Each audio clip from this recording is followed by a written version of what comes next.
Hello and welcome back to the History of the Coelc. I'm your host for this video, Reverend Zabel of the St. John's Evangelical Lutheran Congregation here in Dalby, Queensland, Australia. Today we're continuing through my Bible study series on the 10 plagues of Egypt with the 4th plague on flies. And our text, we have chapter 8 verses 20 through to 32. This is a bit of a longer one. The Lord said to Moses, "Rise up early in the morning and present yourself to Pharaoh as he goes out to the water, and say to him, 'Thus says the Lord, let my people go that they may serve me, or else if you do not let them go, behold, I will send a swarm of flies on you and on your servants and on your people and into your houses, and the houses of the Egyptians will be filled with swarms of flies, and also the ground on which they stand. But on the day I will set apart the land of Goshen, where my people dwell, so that no swarms of flies shall be there, that you may know that I am the Lord in the midst of the earth. Thus I will put a division between my people and your people. Tomorrow this sign shall happen.'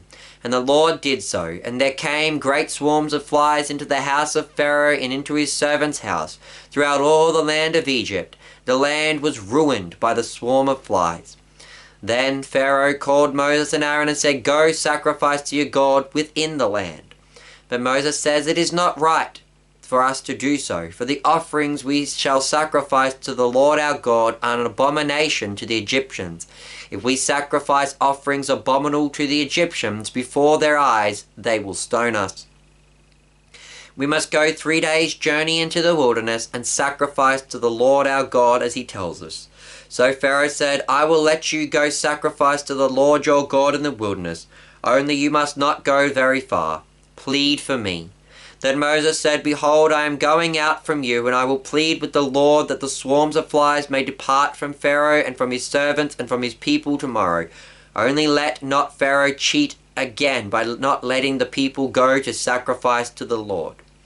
So Moses went out from Pharaoh and prayed to the Lord, and the Lord did as Moses asked, and removed the swarms of flies from Pharaoh, from his servants, and from his people not one remained.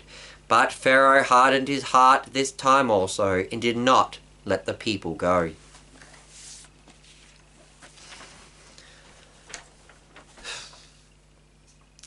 Now some scholars, when it comes to identifying which god this is, they see a kind of parallel between the two plagues, the plague of lice and the plague of flies, and so they connect the husband and wife deities of Geb, earth, and Nut, sky, so that as the lice came out of the dirt, the flies come down from the sky.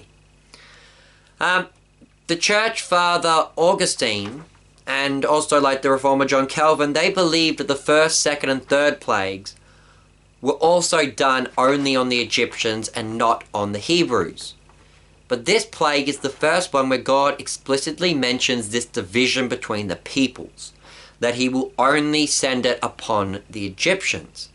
And now, he may have been doing it beforehand, but not explicitly saying so. So why does he explicitly mention it now? Well, it's possible that God's way of saying, "Look, Pharaoh, 3 times you've hardened your heart and not listened to me, and I want to let you know that it's your people that are suffering, not my people." Like, this is something that's going to come up in later studies, that this whole plague's a kind of a faith battle. Because Pharaoh was not just a political leader, but the Egyptians saw their Pharaoh as a god king. He was divine. And it's kind of a faith battle between God and Pharaoh. Will you believe in the one true God, or will you believe in Pharaoh? And so by making this clear distinction between God's people and Pharaoh's people, God's saying, look, not just to Pharaoh, but to the Egyptians, be part of God's people. That's where you want to be. That's where it's safe. Don't be part of Pharaoh's people. That's the bad place. Now, Moses says that they can't leave the land. See, going back a step, Pharaoh tries to control what is going on. He says to Moses, look, he can leave, but do so in the land. And this is, again, like I said, this idea of the fight between Pharaoh and God. It's Pharaoh's way of, he's giving in to Moses, but he wants to dictate how the worship operates. John Calvin in his day, he compared Pharaoh to the Catholic rulers that are trying to like, yeah, you Protestants can worship, but only if you do how we want you to worship. I mean, think of like communist Russia and communist China, where the governments like ran state churches and they appointed their own bishops. It's like, yeah, you can have your church, but we're going to decide how the church works.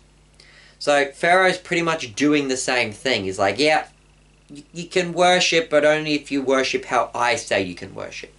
But Moses points out, no, we can't do that, because if we stay here in Egypt, they're going to see our sacrifices as an abomination and try and kill us.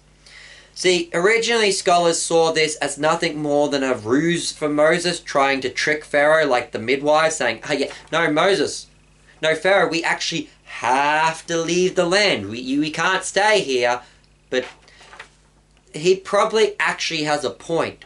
See, in 1923, they found this Aramaic papyri, which dates back to the 5th century.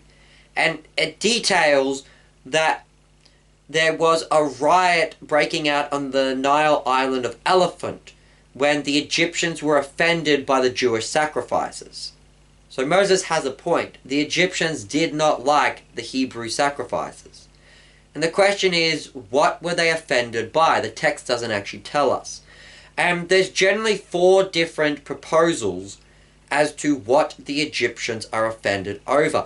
Some suggest that they are offended over the animals being sacrificed. See, the Egyptians did perform sacrifices. They killed things like sheep, cows, pigs, and geese. However, there were certain animals that were sacred that they were not allowed to kill. So, for example, the Egyptians would kill ewes, but not rams. They would kill bulls, but not cows. And so they'd be offended by the Jews killing rams and heifers, in the same way that, like Indians would be offended if they were killing cows. The other option is that they were offended by the mode of sacrifice. See, the Egyptians didn't do burnt offerings like the Hebrews did.